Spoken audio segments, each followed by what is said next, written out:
Troppi casi di raptus, non si contano più. Basta una scintilla, dicono. La tensione insostenibile e prolungata fa scattare qualcosa di devastante, all'improvviso e senza controllo. Del raptus raccontano episodi di brutalità inaudita, di accanimenti rabbiosi su se stessi o sugli altri, fino all'omicidio o al suicidio.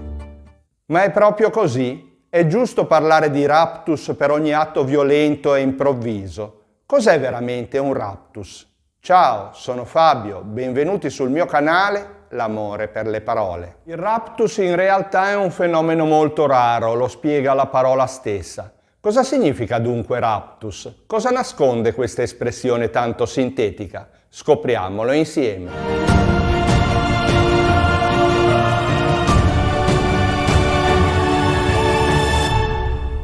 Ereditiamo la parola raptus dalla lingua latina. Raptus è un sostantivo che significa rapimento. È figlio del verbo rapere, che vuol dire rapire, ghermire, prendere con impeto. La parola ritrae con maestria la perdita del controllo totale e improvvisa. Racconta di una mente ghermita, rapita da una forza sconosciuta in grado di sconvolgerla e di spingerla verso azioni prive di ogni senso.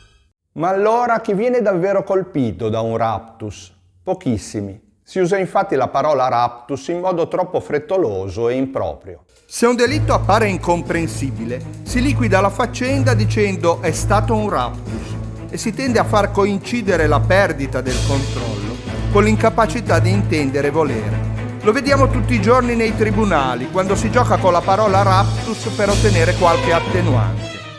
Dai, com'è possibile che tanto di frequente qualcuno di punto in bianco passi dall'apparente tranquillità alla violenza incontenibile? La psicopatologia forense infatti lo esclude. I processi cognitivi non cambiano all'improvviso. Se accade, c'è sempre dietro un disagio psichico pregresso, una malattia mentale acclarata. E il raptus non è altro che la manifestazione estrema di questo malessere, che culmina con lo spegnimento di ogni facoltà cognitiva. È come se lo psicolabile fosse rapito, posseduto da qualcosa che lo spinge a perdere il controllo all'improvviso. Chi uccide invece spesso sano di mente, con forti disturbi di personalità, certo, ma perfettamente in grado di intendere e volere. Non è in preda ad un raptus. I delitti commessi da persone veramente colte da raptus, con patologie mentali accertate da tempo, sono al massimo il 10% dei casi.